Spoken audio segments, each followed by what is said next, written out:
Welcome to the Unscripted Authentic Leadership podcast where we are seeking to lead change while also seeking to understand. I am your host, Lafayette Lane, joined by my co-host, John LeBrun.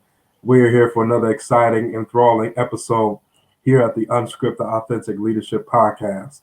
As always, before we get into the topic, we just want to take time to say thank you to all of our supporters, those of you that have been rocking with us and rolling with us since day one, or even those that are new to the Unscripted Authentic Leadership podcast family.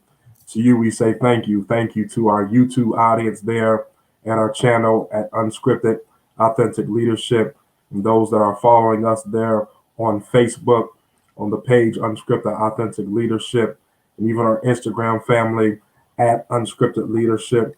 And those that may not watch the podcast, but you are a faithful listener and you stream our podcast, whether that be via Apple Podcasts, Spotify, Google Podcasts, Stitcher, iHeartRadio, Intune, Buzzsprout, and etc. To that, we say thank you. And we want to wish you a Merry Christmas and a Happy New Year. I would say that as well.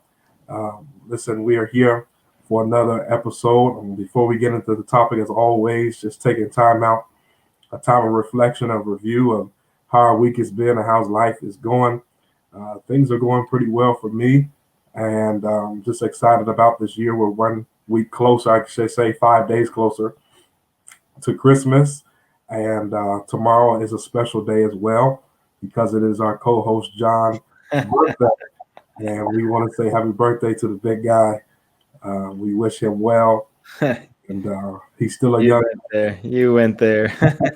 And he didn't ask me to do that, but we definitely appreciate all that he is, and I appreciate you, bro, for the brotherhood and the friendship. And I love you, bro, man. How are you doing? I appreciate it. Thanks so much. I forget about it all the time, to be quite honest. I share a birthday with my dad. Most people don't know that. We were born on the same day, just 23 years different. And so that's always been unique. Not a lot of people have the birthday the same as their father. And so it's always been special to us. We always celebrate by going to dinner and have for years. And, we don't do lots of necessarily big, giant gifts. I mean, they do nice things for me more, but regardless, so it's a cool day. But I appreciate it. I really don't focus on it a lot, but it's always nice to be made feel special. My wife's always pretty good at that. So other than that, man, it's a great week. I'm excited for Christmas coming up. My kids are obviously amped up and ready to go, but yeah, I know sometimes the season is better for some than others. So, if anybody out there, this can be a hard time in the season. Sometimes it's because you feel lonely. Sometimes it's because maybe there's loved ones. We've all had loved ones that we've lost. And then these times of the year, it's always harder. So if that's it, heart goes out to you. Definitely understand a little bit. And, don't ever hesitate to reach out if it's just one of those hard times of the year. So just let you know we're thinking about you. Absolutely, and I echo those sentiments that John just said there concerning the piece of those that have lost loved ones. And this time of year is not always exciting for everyone, especially in this year, 2020. That has been a crazy year all around, and so we definitely are sympathetic and empathetic to that. And like John said, feel free to reach out to our page or DM us. We definitely can give you some encouragement. You can make it through this season. So, man, you talked about gifts. You talked about that you guys don't do big gifts. But this topic tonight, we want to talk about unwrapping the gift inside of you. Last week, we talked on the topic of your words have power. Got some great reviews and some feedback from that, from some people that hit me up that saw the episode. They were encouraged and they were challenged in their lives to think about the words that they were speaking, the words that they were declaring that were coming out of their mouth and shaping the framework of their life. And I think that this topic this week runs parallel just with that. I would encourage you, of those that, if you haven't heard last week's topic, to go back and listen to that. Definitely listen to tonight's topic, but definitely go back and listen to that. And the past few episodes really have just gelled together And tonight we just want to continue that same thread. We all know what this season is, and this season represents different things to different people. Everyone may not necessarily celebrate Christmas the same way, and that's okay. Some people don't call it Christmas. Some people call it Kwanzaa or uh, Hanukkah, or they don't say Christmas; they say Xmas. But I think that there is a similar thread that runs through all of those, and it has to do with unwrapping something, whether that be a gift or unwrapping a past possession or running into something that you forgot about and you unwrap this time of year. This is the time of year that people do a lot of reflecting, especially going into the new year. And so you're unwrapping memories, you're unwrapping things and going through lists that you had planned at the beginning of the year that you did not necessarily accomplish. And you unwrap that and going into 2021, trying to make a New Year's resolution to try to get those things done. But tonight we want to talk about not necessarily unwrapping external things, but unwrapping gifts that are already on the inside of you. Mm-hmm. This is a time that people exchange gifts with each other. Spouses exchange gifts with each other. Parents exchange gifts with their children.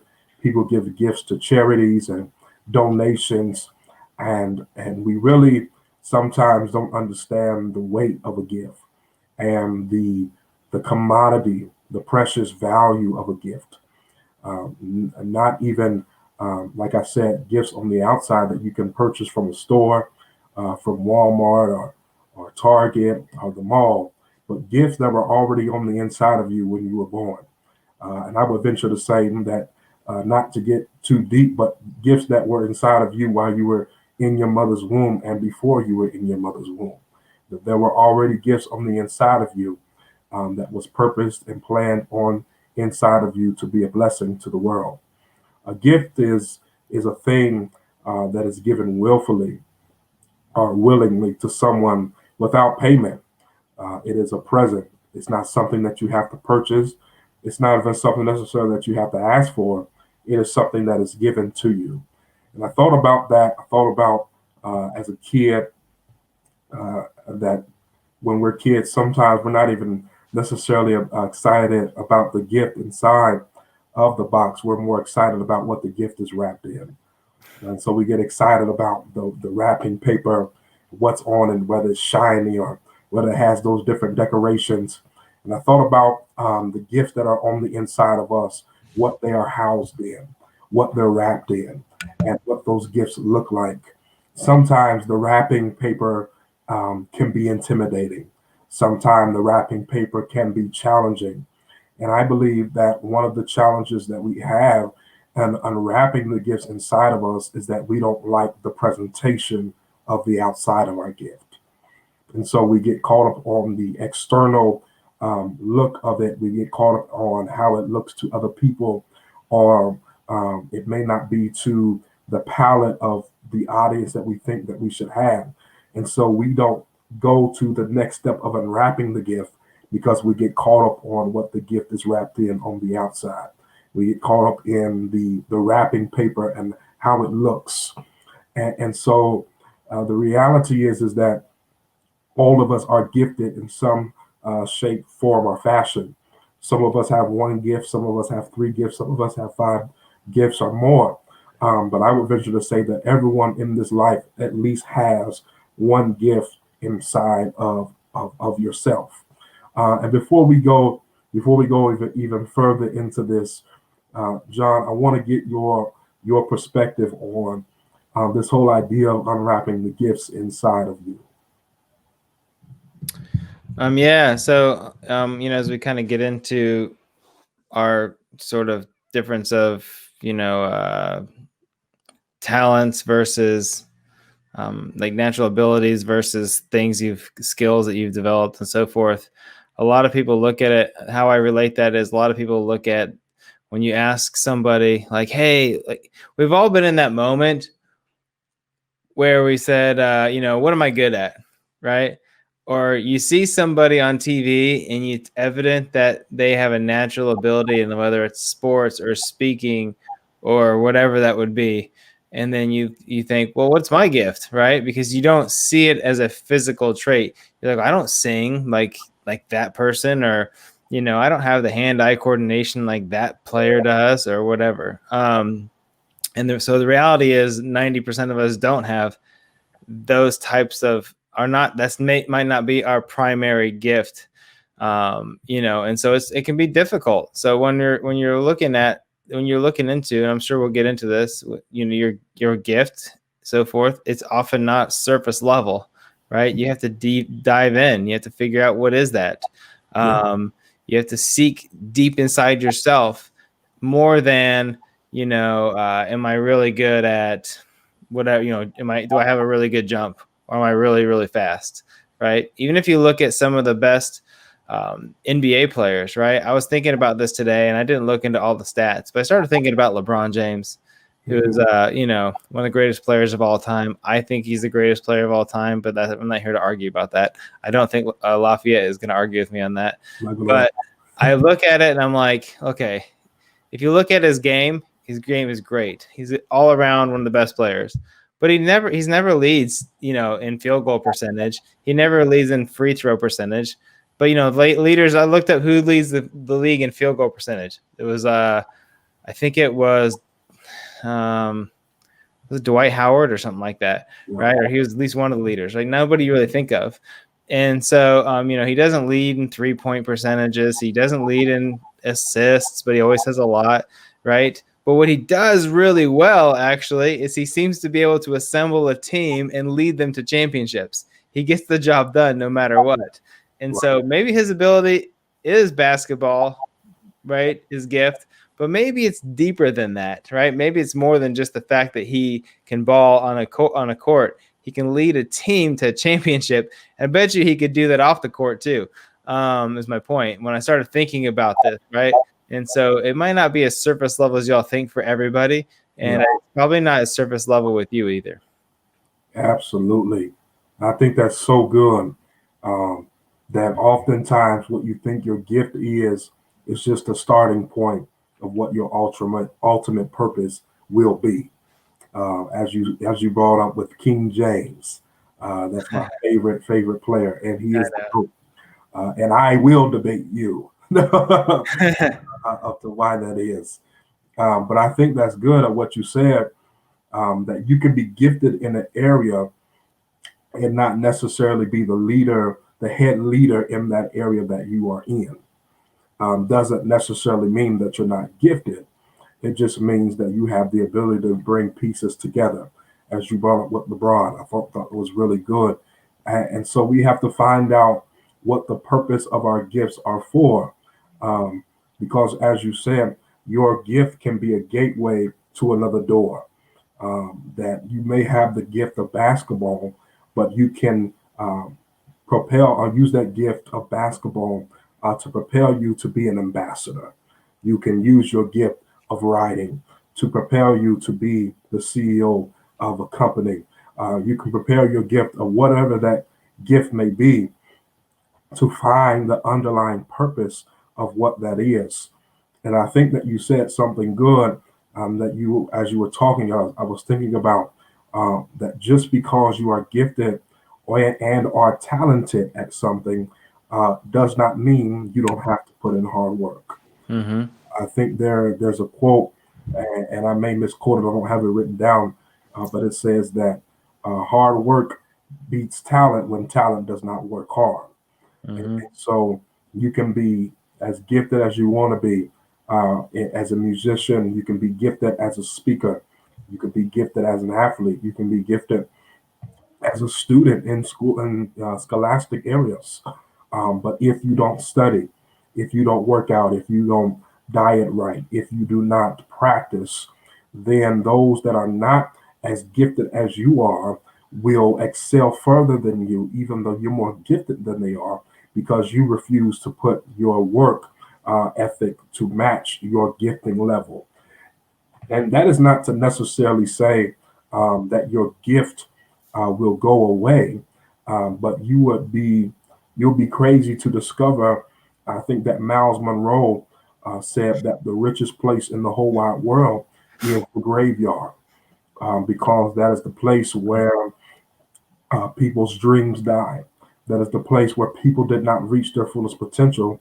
That is the place where people did not unwrap the gifts that they had inside of them, because they either of fear, of fear of failing, fear of people not liking what you're doing, or just your own personal upper limit problems, whatever the case may be. You'd be surprised that if you don't use your gift, I don't believe that you'll lose it, but it can become diminished in a way, or you can miss your moment in time. That if you don't cultivate or unwrap the gifts that are inside of you, you can really miss your moment, and you'll look around and see everyone else around you that is excelling. You feel that they are passing you by. You feel that life is passing you by. It's not necessary that you need a $1 million idea or you need someone to give you a handout. You just have to look on the inside of you and see, what is it that I'm good at? What is it that comes naturally to me? What is it that I'm passionate about? What is it that becomes easy to me that other people struggle with? You'd be surprised that some areas in school, some people are really good at calculus. Some people struggle with calculus. Some people are really good. There are musicians that have never took any type of educational or formal training, but they can hear music by just their ear. They can pick up a note. I know that's C sharp. I know that's A flat, just by hearing, because they have perfect pitch, because they're gifted to do that. And so it doesn't matter what your shortcomings are or you feel that your inabilities are. We all have a gift. And the reality is that as we transition to this topic, is that we have to ask ourselves who is our gifts for? Is the gifts that are on the inside of us for us to be selfish with and to just make, or to monetize, or to make a living, or to make a name, or to make a brand for ourselves? But are our gifts for the purpose of building up ourselves so that we can be a blessing to help others reach their destination as well? Because I begin to think about that, John, that did God give us our gifts just for us to get the big head, for us to walk around and say, hey, I'm great at track. Hey, man, I'm really good with numbers. So that's why I'm so good at business, and I'm good at strategizing. That's why I'm good. That's why I'm great at marketing. That's why I have so many X amount of followers. Was that the purpose of our gifts? Or was the purpose of our gifts so that we can help someone else along the way to reach their destination and to cultivate the gifts that is in them and to keep that domino effect going? That one person realizes the gift that is in them, and so they help someone else, and that continues to go on and go on and go on. And so now we have a whole community or a whole world, a whole nation of people that have stepped outside of themselves and realized what's on the inside of them. And so they wanted to help someone else reach their purpose as well. John, give me your perspective on that whole thing of, are the gifts that are inside of us, are they for us? Or what is the purpose of that? What good is to have a talent if you can't share it with the world, right? Living in your gift should lift others up. When you have a gift, it should give you a platform. Steve Harvey has a great video, just search it. And he basically says, he was reading a scripture and it says, your gift will make room for you. When I understand it, like when you understand what your gift is and you pursue it, right, a path will be made for you. But you have to want to pursue the gift, and you have to want to be better at it, and you have to want to, like, it needs to be something you have passion for, right? Passion without talent is simply just a hobby, right? But then talent without passion would be like a job. Yeah. Being passionate about your talent is a calling. Okay. When you are passionate about something, I heard this quote once that said, light yourself on fire and other people will come to watch you burn. You have to just forget about what everybody else is thinking, others' perceptions. You have to not be so afraid of not understanding your gift. You need to seek it out. What am I just good at? Right? Some of you are really good at, let's say, for me, for example, I was never a natural born athlete. Okay. Just not a thing. And I still today always are kind of tweaking what am I best at. And that's okay. But sometimes you start to understand, hey, I'm not too bad over here. I'm not too bad over here. So, like, for example, my personality is I tend to not get bothered by things too easily. Like, I don't know why. Some people think I'm heartless, I think, but it's not the case. Just conflict doesn't bother me that much.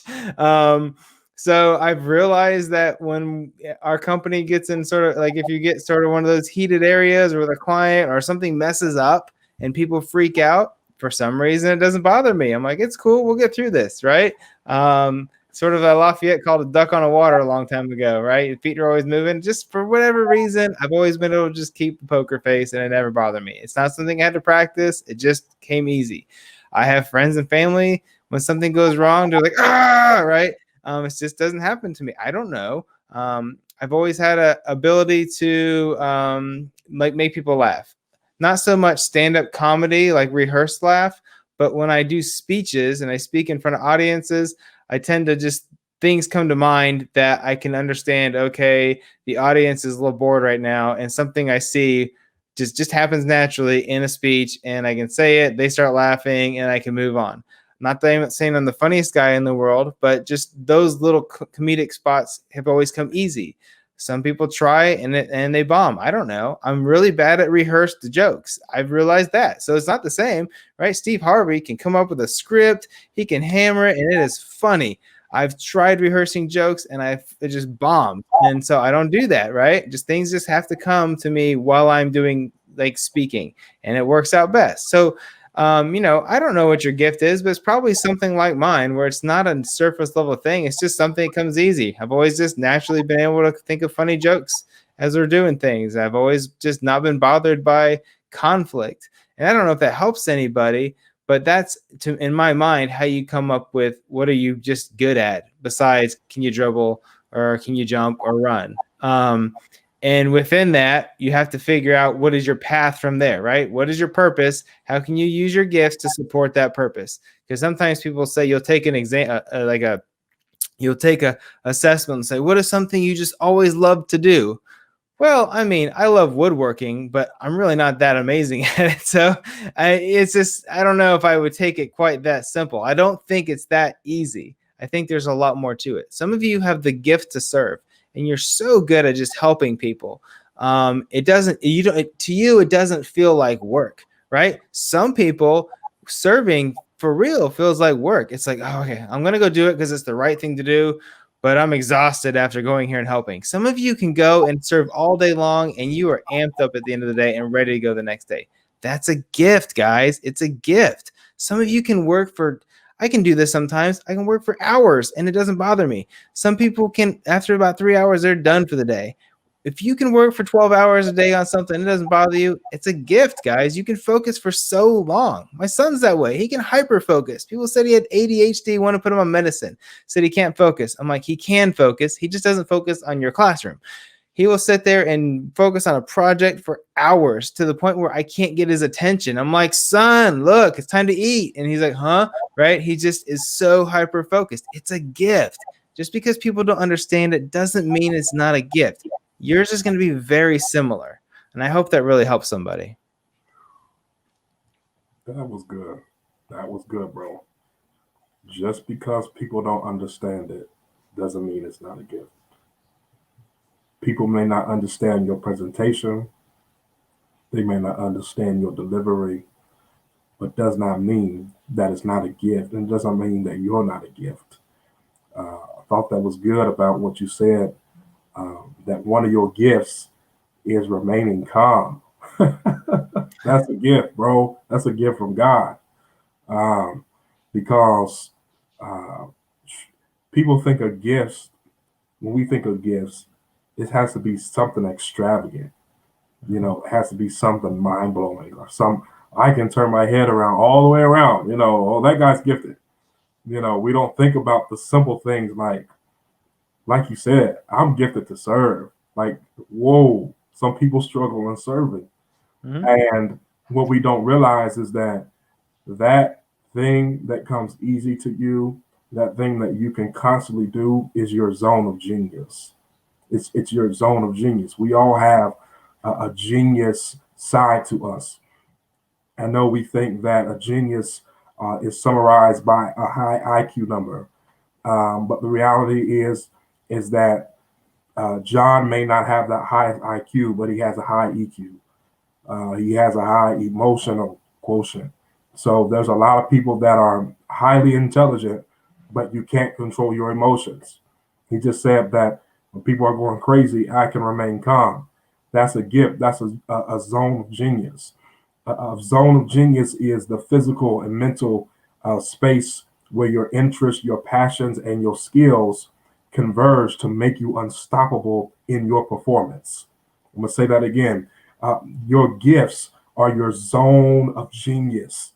It is the physical, it is the mental, it is, and I would add the spiritual space where your interests, your passions, your skills, they come together to make you unstoppable in your performance. He just brought up the example about his son. That is his zone of genius. When he finds that area where he can laser focus in, he becomes literally unstoppable. And that's what we all have inside of us. Many people will look at Lafayette and say, well, Lafayette's not a loud person. Lafayette's not a very talkative person. In certain areas, no, I am not. But if you get me talking about certain particular topics or you've heard me preach, you would question, is this the same individual? Many people have said that over and over, and I'm saying, yes, yes, it's me. Yep. Yes, I would rather just go ahead and be by myself and read a book. But if we talk about certain things that matter to me, and I think that are matter of that matter have weight and have substance, then I'm going to lend my comfort. I'm going to lend my voice to that. And so I believe that is my zone of genius. That I don't need a whole lot of notes. I don't need a whole lot of things. But if it's something I'm passionate about, I can speak to you hours about it. And so that is a zone of genius. And I think that oftentimes we underestimate what that zone looks like because I'm going to keep saying it. We underestimate that word gift. We don't unwrap gift because we don't think that it's big enough. And so we measure ourselves by ourselves and we measure ourselves by other people. And we look at their gifts and say, well, I'm not this big name speaker. I'm not this financial guru. I'm not this celebrity. I don't have, 1 million followers on Instagram. I don't have a verified account. And so I couldn't have a zone of genius. You are wrong. And I would challenge you that before you go into a new year of 2021, I need you to do a self inventory. I need you to do a self assessment, to look yourself in the mirror and to write down some things that you're good at. You'd be surprised that how easy we can look at other people and say, John's good at that and so's good at that. But if somebody asks you, what are you good at? We're like, oh, I'm not really good at anything. Like, what is that? You know what I mean? Like, really think about that and think about, take the time out to reflect on who you are and say, you know what? If I really find my zone of genius, I'm unstoppable. There's not an amount of money, there's not a lack of resources that can stop me. There's not a lack of people's perspective or opinion that can stop me because when I'm so focused, I'm like Andrew that's at the table. I've got that hyper focus. I've got that hyper attention. I'm locked in. I'm locked in and I'm loaded. It's like LeBron. Every year, the finals and the playoffs comes around, he goes 0 dark 30. He shuts down his social media, shuts down everything. You won't see him till after the mission has been accomplished because he realizes that I've got to lock into my zone of genius so my physical, so my mental, and so my spiritual can all come together so I can come to a place that I literally become unstoppable. And you brought up, bro, you brought up a quote, or you brought up you said about the talents earlier. about the difference between the talents and the gifts. There's a quote by Laura Garnett that says typically people equate talent with what they do, such as singing, playing a sport, or performing surgery. But true talent has more to do with how you approach your work. And you said that. You said that about how you can sit down and work for hours. You know why? Because you have a different approach to that than somebody else does. You have a different approach when you go into work than somebody else does. And so, not only do you question yourself what you're good at, question your approach or how you approach things. That can give you some clues, some context clues to maybe this is not my particular gift, because the reality is that sometimes you can be good at something and that's not your true gift. That you can go to school and get a degree. How many people have went to school, got a degree because they knew there was a job market, they saw the salary, and they say, you know what, I can do what I need to do to get this degree to make a living for my family. But that's not their true gift, and they're good at what they do, but that's not their true passion, and that's not their zone of genius. And if you were to sit them down on a lie detector test and ask them, is this what you want to do for the rest of your life? They would probably tell you, no, I want to do X, Y, and Z. But because I was good at it, I just went after what I was good at and not what I was necessarily gifted at. John, speak to that as we kind of wrap this thing up on this unwrapping your gifts, on the difference between equating your talent with your gift. Yeah, your talent with your gift. We've all kind of gone through this, guys. You almost, it sounds weird, but I think most of us almost have to go through the trenches of the wrong things to find out what are the right things. We've all done it. We've all had jobs where you're like, it's fine, but I don't want to go in tomorrow. Those types of things, right? I'm the same way. I went through college. I hated going through college, guys. I hated it. I just felt like I was like a caged animal, just sitting in class, staring out the window all day, wondering what was going on out there. And whatever it was probably better than me sitting in this classroom. That was me. That's why I swore I'd never go back. And that's not, doesn't have to be you. I know lots of people who are great in college. They love it. They love learning. And not that I don't love learning. I just hated that type of learning where I didn't feel like I had application for me. And so I totally feel that. And then I did the same thing. Got out of there, went applied for wherever would hire me. And then I started working. Now, was it a waste of time? I felt like it at the time. Then it was a waste of time because I was just going from one thing to another. But it was in those moments that I found out certain areas that I was pretty good at, right? It was when I worked for Reynolds and Reynolds managing 20 different projects that I realized it didn't bother me when there was tight deadlines and people were mad over here. And these staff associates were always kind of huffy and like, I can't believe I'm so stressed. I can't get this stuff done. And it really never stressed me out because I'm like, it's cool. I have a timeline. I'll get it done. It's going to be fine. It didn't bother me. It bothered me when there was mistakes, but it bothered me in I'm going to fix this. Kind of like, if you're an athlete and you make a mistake, you can get down on yourself and put your head down, or you can get that fire in you and say, I'm making up for this one. Right? That's what really good athletes do. They don't just put their head down and walk off to the bench. They say, I'm making up for this. Right? And they hit a home run, or they, make that next point or the next block or whatever. Same thing. That's how I found those things. It was working in a cubicle in a job that I didn't love, but I was fine with, and I was going through some programs and so forth. And in that same job, I started off with a new job, and my manager, who I'm still good friends with today, realized John is not too good at this first job. It was a very detailed job. I had to go in and look at details of a program and understand where did they make a mistake, sort of a Q&A sort of thing, or quality control sort of thing. And then he realized John's not that detailed of a guy, and I'm really not. And was not too good at it. And he moved. Thank God he didn't just fire me. He moved me over a spot and that's where I did a really good job there. And I moved on to other things. But that's how you find those things out. If you don't know, try some things. Don't sit at the same job all day long that you hate, just because it's comfortable and it pays you a paycheck. I know too many people who sat at the same company for 30 years and now they're in mid 60s and like, what am I going to do now? They never loved it. They just gutted it out. And how kind of life is that, right?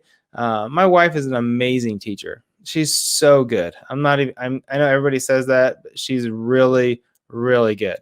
But she really doesn't, I feel like sometimes she can get worn out with it being in her school system. Her gift is not being a teacher in elementary school. It's just teaching and educating in that respect, right? She's really good at it. And so, I mean, I learn stuff from her all the time. My kids are so smart because of her. And so, don't sit there, and I probably went on a tangent, but don't sit there in the same spot forever, just wondering, what's next for me. If you're in there and you have sort of hit the wall, make a pivot, change, look for something new, ask somebody, network. I don't know, find the next step. But I promise you, sitting there in one spot, hoping something hits you in the head one day, it probably is just the only thing that's going to happen is 5 years are going to pass, and you're going to wonder what happened. You guys have a gift. You may just have to keep feeling around for it and looking for the next step until you really find out what it is. Absolutely. Oprah Winfrey said, forget about the fast lane. If you really want to fly, harness your power to your passion. Honor your calling. Everybody has one. Trust your heart, and success will come to you. Our read of the week this week is The Courage to Be by Paul Tillich. This is a great book that I read a while back. Kind of a weighty book. May not, read the whole thing, but it summarizes exactly what we've been talking about. It takes courage to be who you are called to be. It takes courage to be different. It takes courage to unwrap the gifts that are on the inside of you and to walk in those gifts. Some of us deal with anxiety. Some of us deal with depression. Some of us deal with what we talked about a couple weeks ago with the need and the desire for external validation. And it stops us from fulfilling who we really are and reaching our full potential. But I want to encourage you that you have everything on the inside of you, even the courage to overcome those fears, to be everything that you have been called to be, and to walk into your purpose. This has been another exciting episode this week. I have enjoyed this episode of Unwrapping the Gifts Inside of You. And to that end, again, we want to say Merry Christmas, Happy Holidays, Happy New Year to those of you that are listening to our podcast, and to our listeners, to our family. We thank you for your continual support, whether you're there supporting as a subscriber there on our YouTube channel on the Unscripted Authentic Leadership Podcast. You can find us there on our YouTube channel. You can also follow us on our Facebook page, Unscripted Authentic Leadership, where you can find full podcast episodes, also snippets from the podcast that we call the Unscripted Reel. Also, go ahead and follow us on Instagram at our Instagram handle at Unscripted Leadership. And those of you that said, listen, I don't have time to sit down and watch you on YouTube or Facebook, but I listen to podcasts on the way to work. I listen to podcasts in my car with my kids in the car. Listen, that's great because you can stream our podcast, listen to it on any major podcast platform, from Apple to Spotify to Google Podcasts, Stitcher, iHeartRadio, Amazon TuneIn, Buzzsprout, and many more. And as always, we've been sending out the invitation. Those of you that are interested in being a guest on our podcast for our Rise Up series, feel free to email us with your story. We would love to hear how you learned to unwrap the gift that were inside of you, to pull you from that place of despair, from that place of that you thought that was a place of no return, a place that may have been dark and dismal. And now we can look at your life and you found the light at the end of the tunnel. We would love for you to be a guest on our podcast. All you have to do is email us at unscriptedleadership@gmail.com. That is unscriptedleadership@gmail.com. And we would love to have you. Listen, we definitely want to say happy birthday again to our co-host, John LeBron. You're too much. We thank God for his life. We thank God for the gift that he is, man. And I mean that. And so, for one brother to another, and from our listeners to you, we say happy birthday to you. Pray that you have a great day. Listen, this has been another exciting episode. We pray that you all be the leaders that God has called you to be. As always, we are here to build bridges and not walls. Bridges connect and walls divide. Until next time, we pray that you be the leader that God has called you to be. I'm your host, Lafayette Lane, joined by my co-host, John LeBrun. Until next time, God bless you.